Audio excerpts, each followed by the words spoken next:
Hey everybody, it's Kevin at Body, Mind, and Soul, and I wanted to come on real quick and talk about this new moon, partial solar eclipse, supermoon that we're going to have Saturday morning. This is going to happen if you're in Central Standard Time at 5:58 a.m. On the East Coast, it would be at 6:58 a.m. This is going to be in the sign of Aries.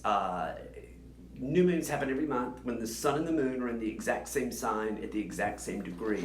That is known as a conjunction. Now, this is going to be right here. So, as you see, the sun, 9 degrees Aries, the moon, 9 degrees Aries. All right. This is I've always felt this is a very, very potent, powerful moon of any year because this is the first new moon of the astrological new year. The astrological new year begins on the spring equinox, which is typically around the 20th, maybe the 19th, the 21st, which is always the first day of Aries. So this is technically the first new moon of the new astrological year. And so since it's in the first sign, it's the first new moon of the astrological year, I just think it's very potent when we make wishes or set intentions during this time. This is true of any new moon, but this is very, very true of a new moon there in Aries. Now, this is also, like I said, going to be a solar eclipse. Solar eclipses only happen on new moons, just like lunar eclipses only happen on full moons. And eclipses will push us to change, and it doesn't just happen maybe on that day. The effects of a solar eclipse can last. We can see the effects of that months later. All right, and on this one, it's a partial eclipse. You could think of a solar eclipse kind of as a dramatic, hyped up new moon. A lot of us won't see this here, especially in the southern part of the United States. What I've heard or read is that it'll only be seen maybe by the northeastern part, which would be like New England, New York, that might be able to see the actual eclipse. Now, this is also a supermoon, okay? So supermoons are when the moon is new or full and it's at its closest orbit to the Earth, making the moon appear larger. Now, when it's full, it makes it look really large, but we'll have to see with the new moon, it starts just kind of peeking out. So still, it would appear larger than it normally does. Now, what can we kind of expect here? Well, since this is in the sign of Aries, Aries is a fire sign, okay?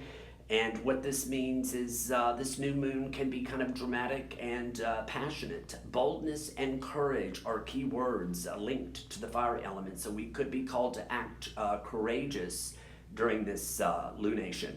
The astrological new year, like I said, begins on the spring equinox.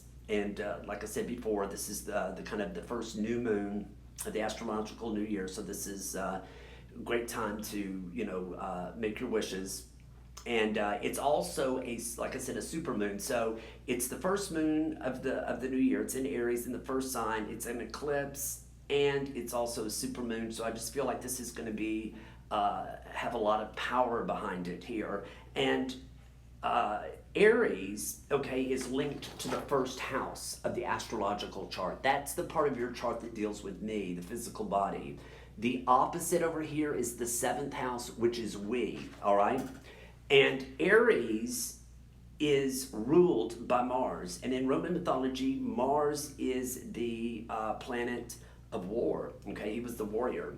So, when we put Mars, the warrior planet, together with the first house, which has to do with me, we could be in a situation that could call for us to stand up for ourselves, okay, to defend ourselves, to defend our beliefs. If you've been putting yourself or your needs last, a new moon in Aries says it's time to stand up for yourself by putting yourself first for a change, all right?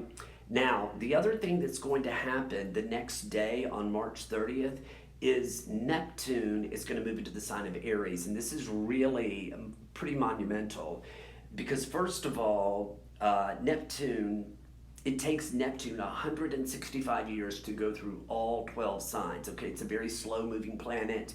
It'll be like it's been in Pisces the last 13 years.